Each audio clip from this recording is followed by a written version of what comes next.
ಸೋನು ಬಾ, ನಿನ್ನ ಗಂಡ ಬಂದವನೆ, ತಿನ್ನಕ್ಕೆ ಏನಾದರೂ ಕೊಡು, ತಿಂದೋಗಿ ಮನಿಕಂಡ್ಲಿ. ಏನು ಸರ್ ಬಂದ್ರಾ? ಏನಪ್ಪ ಬಂದ? ದಿವಸ ಬರೀ ಇದೇ ಆಗೈತೆ ನಿಂದು. ಬರೀ ಕೆಲ್ಸಕ್ಕೆ ಹೋಗೋದು, ಬರೋದು, ತಿನ್ನೋದು, ಮನಿಕೊಳ್ಳೋದು, ಹೋಗೋದು, ಅಷ್ಟೇ ನಿನ್ನ ಕೆಲಸ ಆಗೈತೆ. ಹೇ, ಅವ್ರ ಕೈಲಿ ಇನ್ನೇನು ಮಾಡೋಕ್ಕಾಗುತ್ತೆ? ಒಂದು ವಿಡಿಯೋ ಹಾಕು ಅಂತ ಹೇಳಿ ಎಷ್ಟು ದಿವಸ ಆಯಿತು. ಅಲ್ಲ, ಏನಕ್ಕೆ ಹಿಂಗಾಡ್ತಾ ಇದ್ದೀರಾ? ನಾನು ಇಷ್ಟು ದಿನದಿಂದ ಪ್ರ್ಯಾಂಕ್ ಮಾಡ್ತಾನೆ ಇದ್ದೀನಿ, ಆದರೆ ಜನಗಳಿಗೆ ಆ ಪ್ರ್ಯಾಂಕ್ ಇಷ್ಟ ಆಗ್ತಾಯಿಲ್ಲ. ನಾನು ಏನು ಮಾಡಲಿ ಹೇಳಿ? ನಿನ್ಗೆ ಯಾರು ಬರೀ ಪ್ರ್ಯಾಂಕಿ ಮಾಡು ಅಂತ ಹೇಳ್ದವ್ರು ಯಾರು? ಹೊಸದಾಗಿ ಏನಾದರೂ ಟ್ರೈ ಮಾಡಬೇಕಪ್ಪ. ನನಗೆ ಗೊತ್ತು ನಿನ್ನ ಕೈಲಿ ಏನೂ ಆಗಲ್ಲ ಅಂತ ಅಂದ್ಬಿಟ್ಟು ಹೊಸ್ದಾಗಿ ಏನು ಟ್ರೈ ಮಾಡ್ದಿರನೇ ಆಗಲ್ಲ ಅಂತ ಹೇಳಕ್ಕೆ ಹೋಗ್ಬೇಡ. ನೀನು ಹೇಳಿದ್ದೆ ಕರೆಕ್ಟು. ಅವನ ಕೈಲಿ ಏನು ಮಾಡೋಕ್ಕಾಗಲ್ಲ, ಬರೀ ಉದುಕು ಇದೇ ಆಗೈತೆ ಅವ್ನು. ಎದ್ದೋಗು, ಅಲ್ಲಿ ತಟ್ಟೆಗೆ ಊಟ ಹಾಕಿದ್ದೀನಿ, ತಿನ್ಬಿಟ್ಟು ಮನಿಕ ಹೋಗು.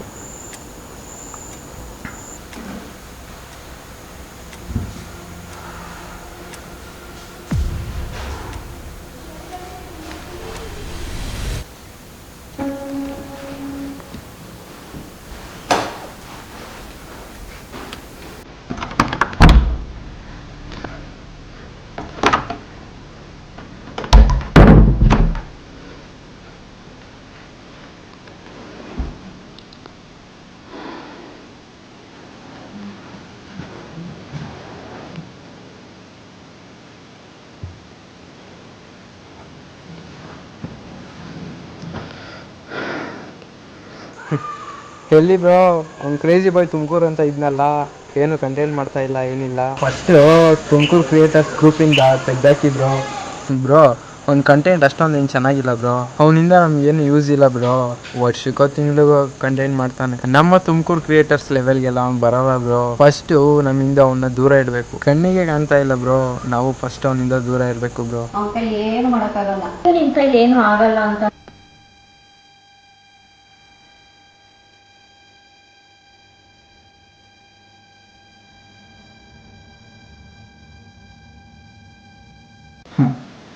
ಏನೆಲ್ಲರೂ ಆಡ್ಕೊಂತವ್ರ?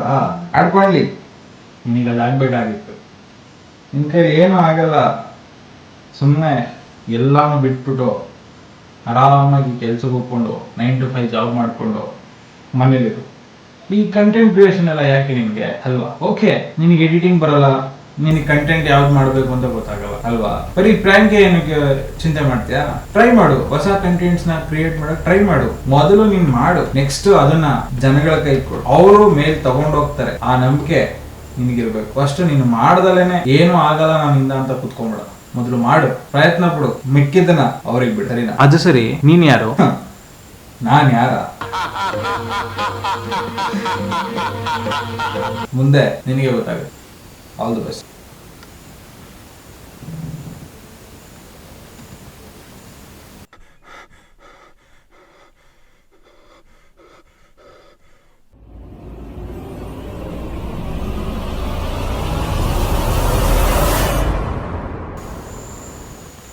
ಏನು ಹೇಳ್ತೀರಾ? ಶುರು ಮಾಡೋಣ ಹೊಸ ಅಧ್ಯಾಯನ. ನಗ್ಸೋಕ್ ನಾವು ರೆಡಿ. ಆಗೋದಕ್ಕೆ ನೀವು ರೆಡಿನಾ? ಸೊ ತಡ ಇನ್ನೇಕೆ? ಯಾರು ದಯವಿಟ್ಟು ಸಬ್ಸ್ಕ್ರೈಬ್ ಮಾಡ್ಕೊಂಡಿಲ್ಲ, ದಯವಿಟ್ಟು ಸಬ್ಸ್ಕ್ರೈಬ್ ಮಾಡ್ಕೊಳ್ಳಿ. ಒಂದು ಒಳ್ಳೆ ಫನ್ನಿ ಕಂಟೆಂಟ್ಸ್ಗೆ ವೆಯ್ಟ್ ಮಾಡಿ, ಅದು ಹೊಸ ಕಾನ್ಸೆಪ್ಟ್ ಜೊತೆಗೆ, ಹೊಸ ಪ್ರಾಜೆಕ್ಟ್ ಜೊತೆಗೆ.